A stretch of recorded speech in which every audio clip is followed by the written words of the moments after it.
Oh, friends, friends, friends. So beautiful. So wonderful. I'm just having a quick peek around, make sure we've got everybody here.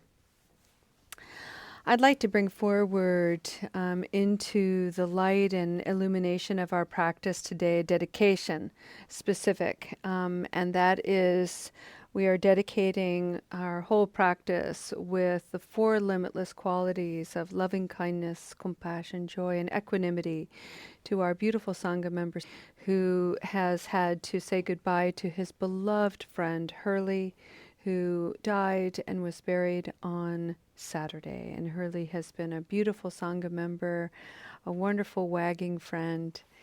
And so we bring Hurley into the center of this practice today as well as, and we celebrate you, and may Hurley's death be a gentle reminder for us to remember to honor her, to honor all of our beloved dead best by learning to better live. That is our sentiment of metta today. It is a mantra that is very personal and deeply meaningful to me.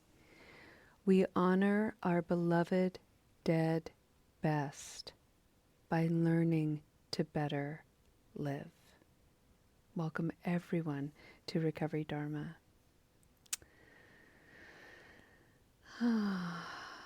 Today, I would like to do a couple of things. I'd like to read the mantra from this beautiful book called Go Slowly, Breathe, and Smile. These are the sayings of Thich Nhat Hanh, and they are decorated with art by Rashani Ray. And so I'd like to read this one for you today, and I'd like to share with you a piece of art that came forward for me that inspired me today, and it comes with a teaching of the Balaklohe. And the Balaklohe is a teaching about boundaries. I'm just going to give you a very basic idea of the Balaklohe. Balaklohe is Gaelic. It means stone wall. And so I'll show you a little bit about that and talk a little bit about that in a few minutes. So for now, what I'd like you to do is I'd like you to find a noble posture, and I'd like you to be fairly active today in this posture. I'd like you to sit strong and allow that combination of words to settle into your mind. Sit strong. How does that live in your body? And however it lives in your body, invite it to be perfect. For me, sitting strong is to have my legs crossed, my belly is relaxed, my back is straight. Right now, I'm noticing that my back isn't really straight and solid. It feels a little bit rolled forward. I've got a little bit of a slump going on here, so I'm going to take a few moments to breathe because it doesn't feel strong in this way.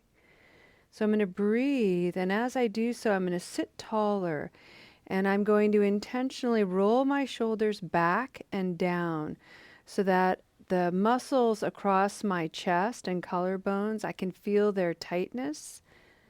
They're going to open up. I want my heart lifted. I want my chin parallel to the floor and my eyes are closed. And I'm simply going to breathe. I'm also noticing that as a posture of strength in my body in this moment, my palms of my hands are cupped around my knees, palms facing down.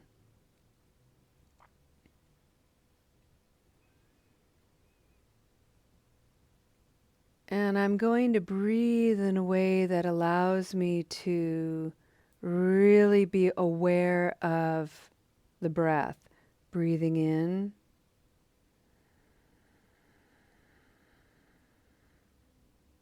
pausing for just a second or two, And then exhaling, but exhaling in a way that I engage my abdominal muscles so that I expel every little bit of air. And once my lungs are empty, I'm going to pause for a second or two. And then I'm going to relax my belly as I inhale again, breathing in.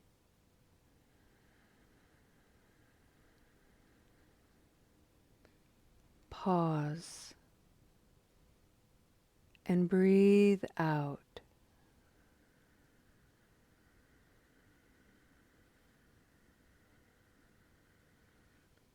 Pause. And then on your own, in your own way, go ahead and breathe, pause, exhale, pause for a couple of times. And then I'll interrupt the breathing with Thich Nhat Hanh's words.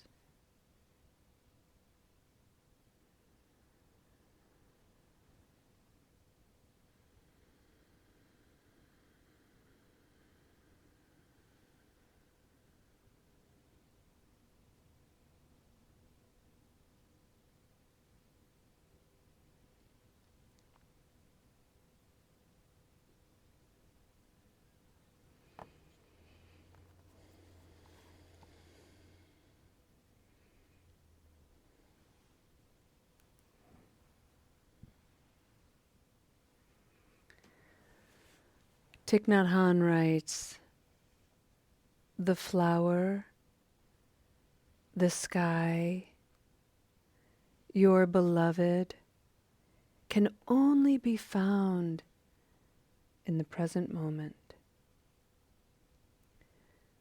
The flower, the sky, your beloved, can only be found in the present moment." He writes, "To meditate is to be aware of what is going on in our bodies, our feelings, our mind, and in the world around us. When we settle in the present moment, we can see the beauty and wonder right before our eyes."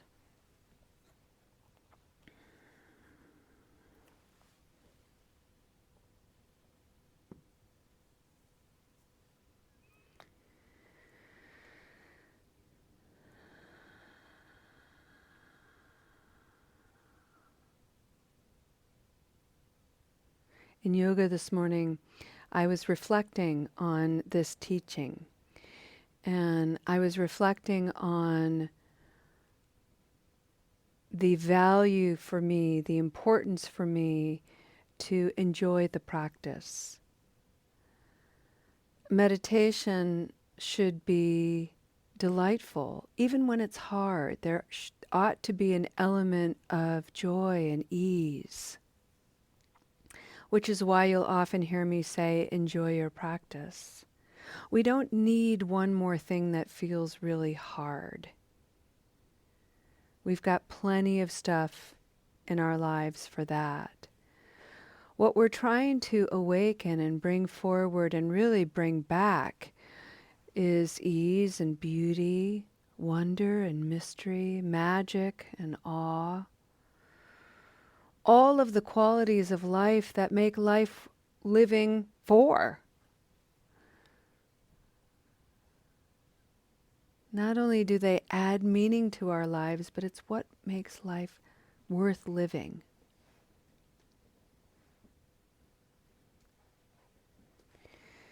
Thich Nhat Hanh likes to remind us that a flower doesn't have to be anything other than a flower. It is enough to be the flower. As human beings, we have habit energy that is constantly telling ourselves that we need to be more than who we are, other than who we are. Somehow we need to aspire to be not even a perfect human being, but the perfected version of a perfect human being. And in the process of trying to achieve that, we reject so much of us that we judge to be negative, unnoble, and these are the things that could very well make us really interesting. So the Buddhist practice of deep looking and meditation and concentration is to examine our whole selves, the aspects of ourselves that we would rather reject, and the aspects of ourselves that are really good. Many of us in recovery have a strong habit energy of rejection, being rejected, rejecting our habits, and in the process of doing that, we also reject anything that's good, including praise, compliment, encouragement. And we need these things to keep going. We need these things to infuse us and remind us that we are resilient and profoundly capable.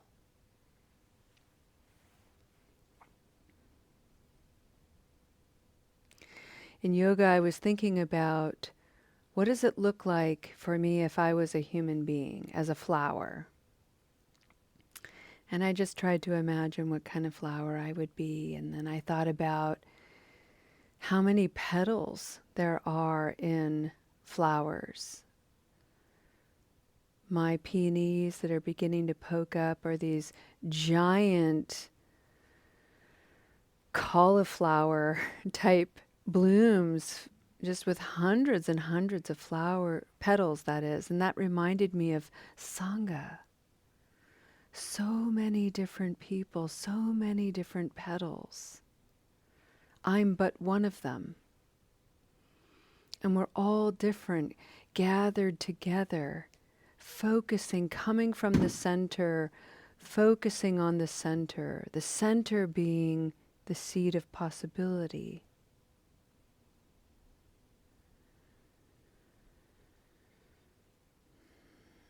And then I started thinking from this teaching about being in the present moment and seeing the present moment, and how the encouragement to be in the moment, be present to the moment, can feel like a task, one more thing I have to do, and I can really get down on myself, like, wow, I'm not in the moment.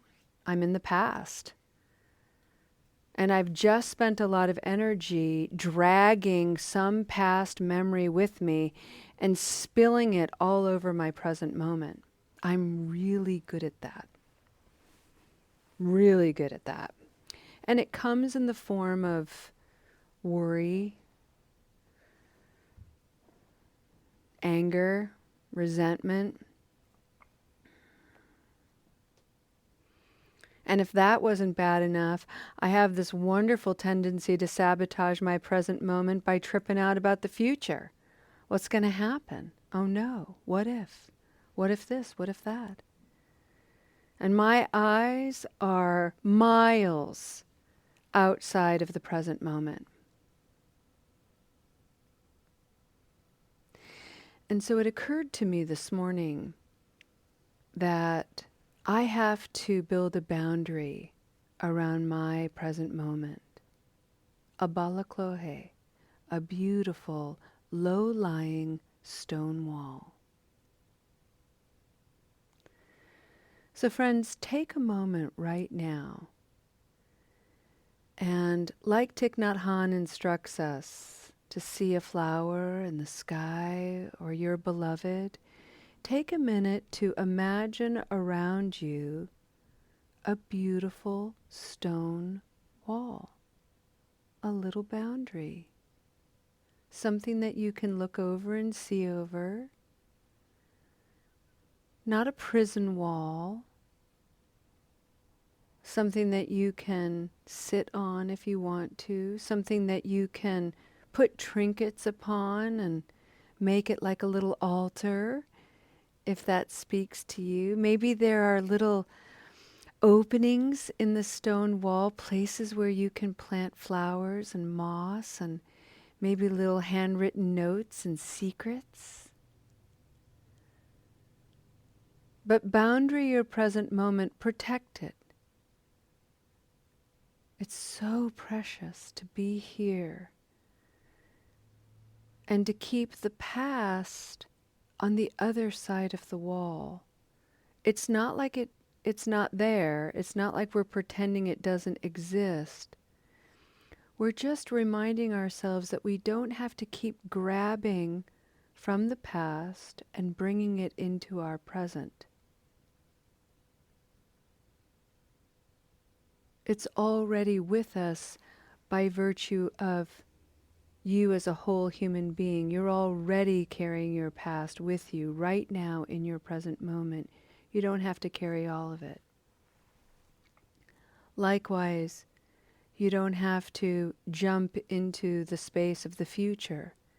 It's not there.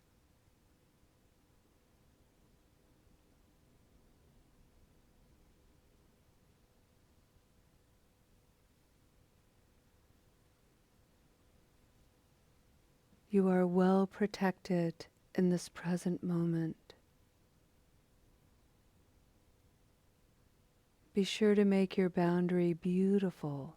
Balaclohes are all over Ireland, and they are made from the ancient limestone that was birthed from the Irish Sea.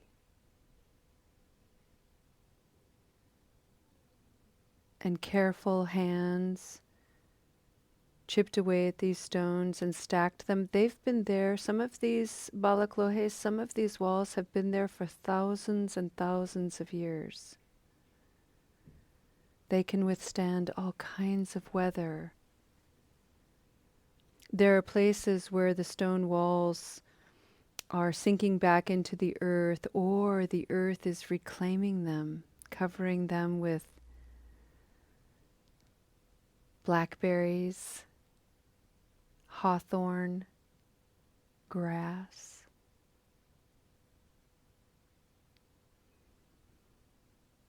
Protect your present moment.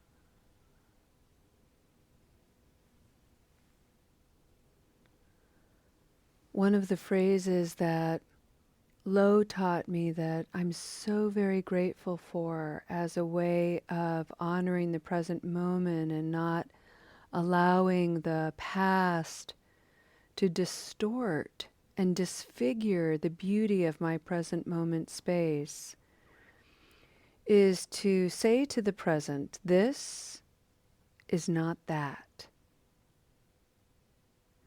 Because, friends, sometimes being human means that a memory will arise, a craving will arise, and will immediately, involuntarily, be in the past. It happens so fast. And rather than get down on ourselves, rather than beat ourselves up, we can, with awareness and with breathing, go, oh, wow, look at my mind. Look at that. I'm no longer here in this moment. I'm 10 years ago in the past. And this, what's happening right here, right now, is not that. It may have whiffs of that. It may feel a little bit similar, but this is not that. Because this is a new moment, a new precious present moment, and it's beautiful.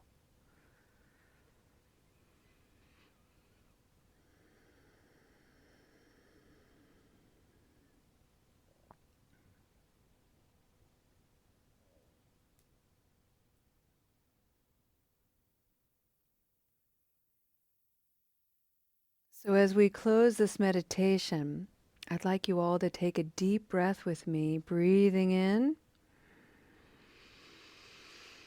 and breathing out. And then I'd like to have you open your eyes so I can share with you the drawing that I made, and so that you can all see it. Lo, can you spotlight that for me? Am I spotlighted? Okay. Can you see my flower, everybody? Can you see it pretty clearly? Yeah? All right. Okay, there I am. I'm on the big computer. All right. So I want each of you to know, I'm going to look on the big camera. I want each of you to see that you are each one of these petals.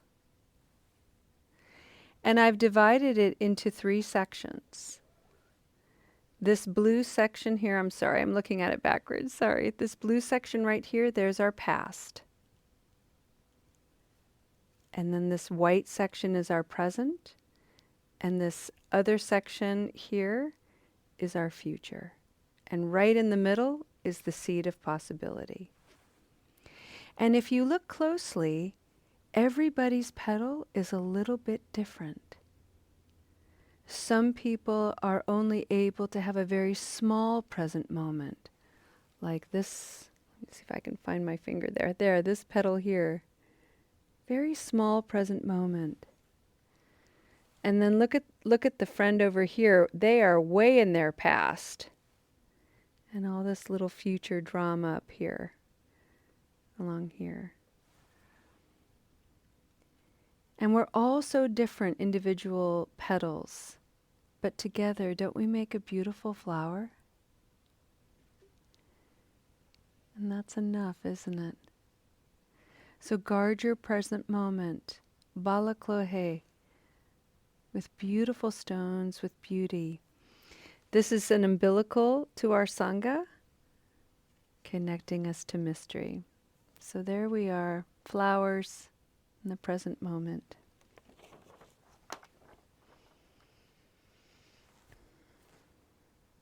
I hope that lands beautifully today.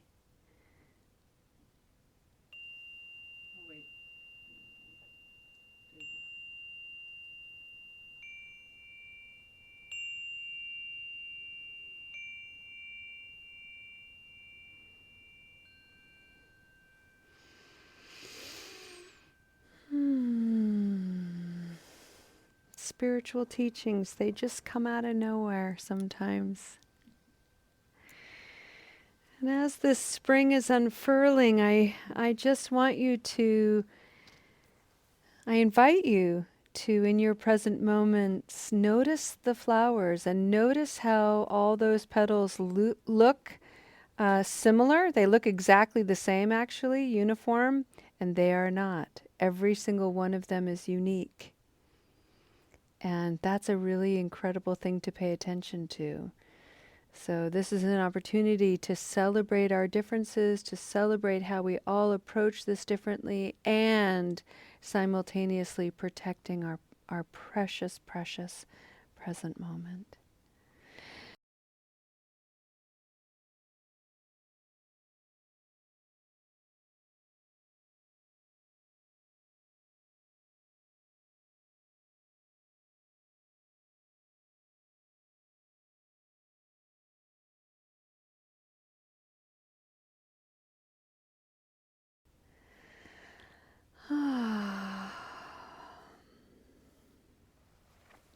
Let's come back to a noble posture and let's just sit in the vastness of loss. You know, there's not only the loss of life that we grieve, but there's also loss of maladaptive coping. I know that may sound strange. We're healing how we have been coping, but there are aspects of that coping that at one time worked well and at one time was really soothing. And now we know it isn't, but we still grieve the soothing that it was. So it takes a lot of maturity to stay the course, to keep our eyes open, stay grounded in this moment.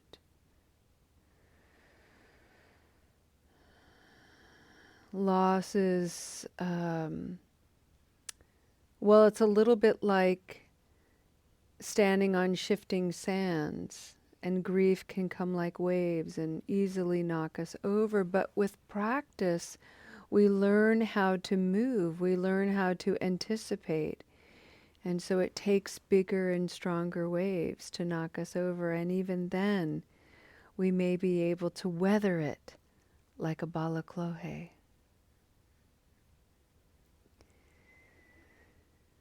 Friends, you need only to be yourself, the wholeness of you, all of your positive qualities, sistering all of those you judge to be negative, together making the whole of you. May the revelation of this bring you ease and peace.